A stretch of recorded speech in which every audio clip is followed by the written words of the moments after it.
Part 2 of this series is going to focus on enzymes.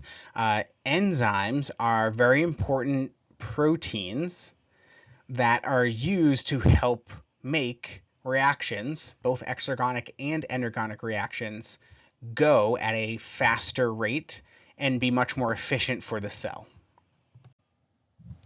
Whether a reaction is exergonic or endergonic, it still needs an input of energy to happen. That energy is called activation energy. And the way that an enzyme helps make reactions happen is by lowering or decreasing the activation energy. So over here, we have an exergonic reaction. We have our reactants, they're going to get turned into products. In order to go from here to here, yes, it happens spontaneously, but there needs to be some kind of burst of energy, right, to break that bond in the first place. That burst of energy is our activation energy. Without an enzyme, that activation energy is higher than with an enzyme. So with an enzyme would be the dotted line. Without an enzyme, solid line. Without an enzyme, we don't need as much activation energy to make this reaction go. Same concept with an endergonic reaction. We have our reactants here, we have our products over here. With an enzyme, the dotted line, that activation energy is lower than the activation energy without the enzyme. This is called catalyzing a reaction. The enzyme can do this, catalyze a reaction, without changing itself, or at least permanently changing itself. So these enzymes can be recycled, used over and over again for many different reactions. And an important point here is that an enzyme doesn't cause a reaction to occur, but it helps make the reaction occur much more smoothly and more efficiently for the cell in terms of overall energy cost. An example of an enzyme is sucrase here. Sucrase is an enzyme that helps with the breakdown of sucrose into glucose and fructose.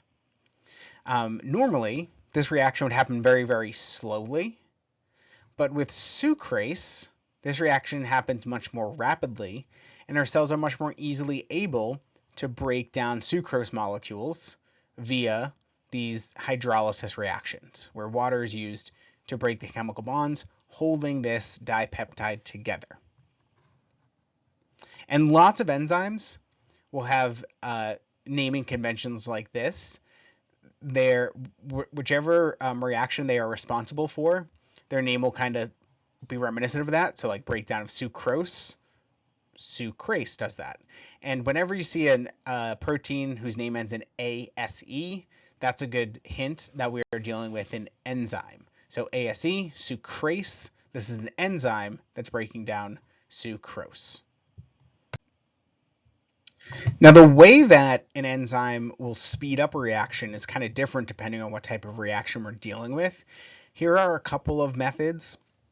For number one, an enzyme can put physical strain on any bond that is about to break. So if we're looking at this, whatever this yellow molecule is, if we're trying to separate it into two smaller molecules, the enzyme can bind it and kind of start to bend it so it breaks a little bit easier.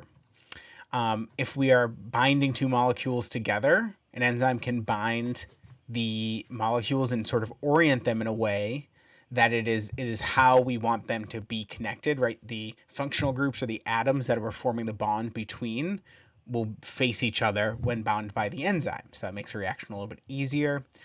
Enzymes can also add chemical groups that will like destabilize or change bonds. So if an enzyme has like a particular positive or negative charge, that can, as we understand chemical bonds and the role of positive and negative charges, that can easily disrupt or weaken any chemical bonds that are holding molecules together. One thing you'll notice for each of these is that in order for the enzyme to work, it needs to bind the reactants. So here it's binding the thing we're going to break. Here it's binding the two small things we're going to add together, and here it's binding, again, the one larger thing that we're going to break. So when an enzyme is binding reactants in order to catalyze a reaction, for some reason, we don't call them reactants. We call them substrates. But that's all they are. They are the reactants for the chemical reaction. And enzymes are only going to bind a very specific set or single substrate. So these enzymes are really highly specific in which reactions they can catalyze. Each enzyme pretty much is only there to catalyze one specific reaction. That's because the spot where these substrates bind, called the active site, is specifically tailored to bind just those substrates. So like we see here, this enzyme in blue has an active site that can only fit this yellow and red substrate. When the yellow and red substrate bind the enzyme kind of fits around it like a like baseball glove catching a ball. As the ball hits the glove closes around it to hold it in place. Same idea here. As the substrate binds the active site, the enzyme will kind of close around it to secure that fit. This is called an induced fit, and it makes that binding with the enzyme and substrate very, very strong. So here, the enzyme is binding our two substrates, perhaps orienting them in a way that makes it easy for part of this red molecule to attach to part of this yellow molecule. So because that fit between the enzyme and substrate is so important, the structure of an enzyme is really important for its function. If you disrupt an enzyme's structure, you can very easily render it unable to do its job. So this is why a lot of our enzymes only function in certain conditions. Most of our enzymes, for example, function optimally at 37 degrees Celsius. This is our body temperature. And so we can see, like, for a specific enzyme here, tracking the rate of a reaction that it would normally catalyze. At lower temperatures, the rate of the reaction is fairly slow. As we approach 37 degrees Celsius, up around this peak, that's when the reaction rate is fastest.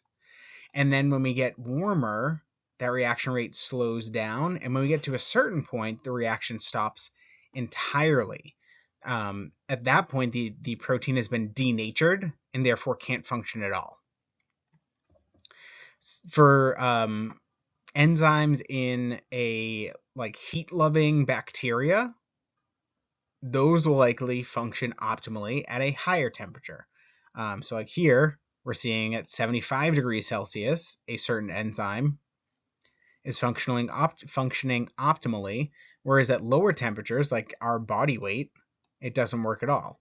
And then at higher temperatures, it can still denature, but it can function optimally at a much higher base temperature than our enzymes. pH or acidity is also a really important factor in enzyme function. Anything that we talked about in our macromolecules chapter as something that can denature a protein is going to impact how an enzyme functions. So pepsin, I lost my pointer, here we go. Pepsin is an enzyme that helps break down proteins in our stomach. And our stomach is full of stomach acid, so it is very acidic in there. And therefore, pepsin functions optimally at a low pH at around 2. Whereas trypsin, an enzyme that breaks down protein in our small intestine, which is more neutral, will function optimally at a pH of 7. Denaturation of an enzyme is one way its function can kind of be regulated. Another way to regulate enzyme function is through inhibition. There is two types of inhibition, mainly competitive inhibition. In this case, something other than a substrate is going to bind the active site of the enzyme. So here we have our substrate in green, and we have this perfect little active site for the substrate. However, if this blue inhibitor is binding part of the active site, this substrate can no longer bind, and therefore this enzyme can't do its job. So these two molecules are competing for this active site. With non-competitive inhibitors, the molecule, the inhibitor, is binding a different part of the enzyme, but because of that induced fit we talked about, when it binds this non-competitive inhibitor, it sort of wraps around it, and the active site opens up, and therefore the active site is no longer a good fit for the substrate, and the enzyme can't function as well. So both of these are decreasing the ability of the enzyme to do its job, one of them directly through competing for the same site, and the other indirectly by binding a different site but still changing the active site so the substrate can't bind. A specific type of enzyme regulation is called allosteric regulation, and this can be either inactivating or activating. This occurs when an enzyme has multiple active sites. So here's our enzyme, and there's 1, 2, 3, 4 active sites. These enzymes have an inactive form and an active form. When bound by an allosteric inhibitor, like we see in red here, that inactive form gets stabilized and this enzyme can't function. When bound by an activator in that same site, the active form is sort of is stabilized, and therefore all 4 sites are open and can bind substrates. So this is different from non-competitive inhibition, because, or I should say it's like a specific type of non-competitive inhibition, but it can also activate. So it is separate. And specifically, these allosteric inhibitors, allosteric activators, are binding a specific site on the enzyme called the allosteric site. Sometimes the allosteric site is the same as the active site. And so in this case, right, imagine we have this enzyme with 4 binding sites. An activator will bind one site, and that allows the other 3 sites to essentially open and lets other substrates bind. So an allosteric regulator can be inhibitory or activating. The key is that it is binding an allosteric site, and that allosteric site may or may not be the same as the active site.